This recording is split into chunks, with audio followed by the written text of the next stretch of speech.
Free trade versus protectionism. I mean, it's the economic cage match of the centuries, right? And it feels like it's never been more intense than it is today. But what if that whole debate is asking the wrong question? What if it's not about free trade, yes or no, but something deeper? Like, how does a nation actually build lasting power? Well, that's the very question that obsessed a 19th century thinker who basically flipped the whole world of economics on its head. So think about it. How does a country truly become prosperous? Is it by throwing open the doors right away, letting goods and money flow freely across its borders? Or is there another way, a more, let's say, strategic path, one that focuses on building up your own strength first before you compete with the heavyweights? This was the dilemma that a German economist named Friedrich List just couldn't shake. And his answer? Well, it was going to challenge everything people thought they knew.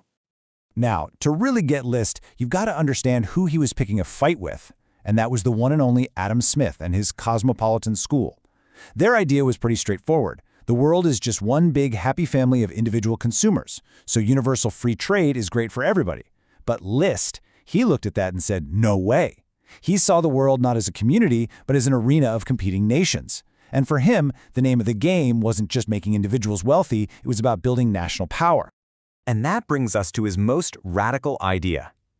He argued that all the big-shot economists of his day were getting it backwards. They were so focused on wealth itself, the pile of gold, that they completely missed the most important part. Where does that wealth actually come from? List gave this source a name: productive power. And this is so much more than just money in the bank. It's the ability to create wealth over and over again. You know that old saying, give a man a fish, he eats for a day. Teach a man to fish, he eats for a lifetime. Well, productive power is the whole shebang. It's the fishing rod, the boat, the skills to navigate, the factories that build the boats. It's the entire system that lets you generate wealth, not just spend it. And this quote from List himself just says it all, doesn't it? The power of producing wealth is therefore infinitely more important than wealth itself.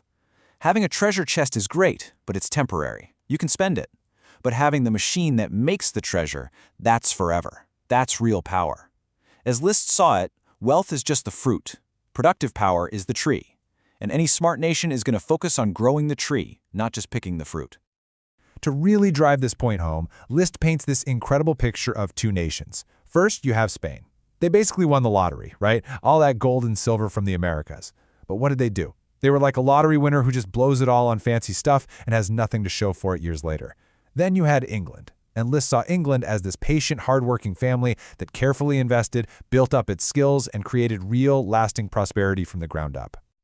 And this is exactly why he was so wary of pure free trade, especially for nations that were still developing. His analogy for it is just brutal. He said that for a young nation to compete with a mature one under free trade is like asking a person to lose an arm just so he can buy his shirts a little cheaper. Yeah, you get a short-term bargain, but you've permanently crippled your ability to ever make things for yourself. It's a terrible deal. Now, List wasn't just making this stuff up. He was a serious student of history. He saw the past as a kind of giant laboratory where his ideas could be put to the test. And when he looked back, he saw a clear pattern, a story of winners and losers that all came down to this one crucial idea of productive power. First, he looked at those brilliant Italian city-states: Venice, Genoa, Florence. I mean, these guys were the pioneers. They were the center of the world for commerce and manufacturing. But they had a fatal weakness. They couldn't think beyond their own city walls. They spent all their energy fighting each other, trying to get a bigger piece of the Italian pie, and they completely missed the fact that larger, unified nations were rising up all around them. In the end, their lack of unity was their undoing. Then he takes us to Portugal and this one treaty, the Methuen Treaty. On paper, it looked like a great deal.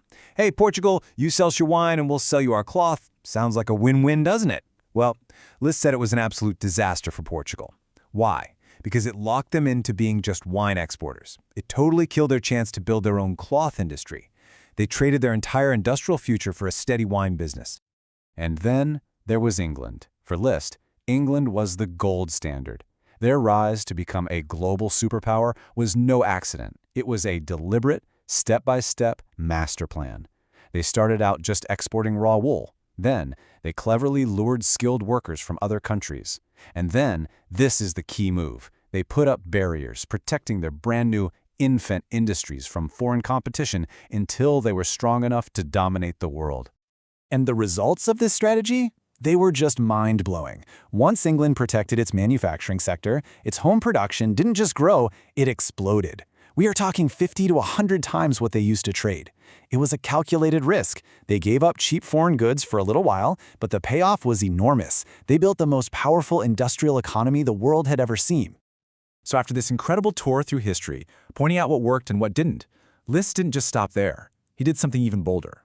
He actually drew up a blueprint, a step-by-step guide for any nation that wanted to follow in the footsteps of the winners and build its own productive power. Okay, and this is the part where a lot of people get List wrong. He wasn't just some guy who hated free trade. Not at all. His system was much smarter than that. It had stages. In stage 1, when your nation is just getting started, free trade is great. It's how you learn and get capital. But then comes stage 2, the tricky part. This is when you have to protect your new, fragile infant industries. You have to shield them from the big, established competitors. And then only after they've grown strong do you get to stage 3. That's when you're ready to compete and you can open back up to free trade. But this time, you're doing it from a position of power. And he saw proof of his blueprint working throughout history. Just look at France back in the 17th century, under this brilliant guy, Jean-Baptiste Colbert. Colbert was basically using the List playbook before List was even born. He recruited the best workers, protected the home market, built up infrastructure like roads and canals, and what was the result? A huge boom in French industry and a navy to be reckoned with.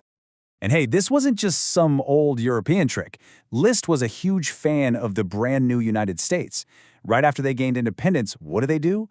They immediately put up tariffs to protect their own young industries from the British powerhouse. And the payoff was incredible. By 1837, just one state, Massachusetts, was producing goods worth over $86 million. For that time, that number is absolutely staggering. It's powerful proof that nurturing your own industries works. So what does all this mean for us today? List's ideas might have been forged in the 19th century, but that core tension he talked about, the tug-of-war between what's best for a single nation versus what's most efficient for the global market, that has never, ever gone away. You could even say it's more relevant now than ever before.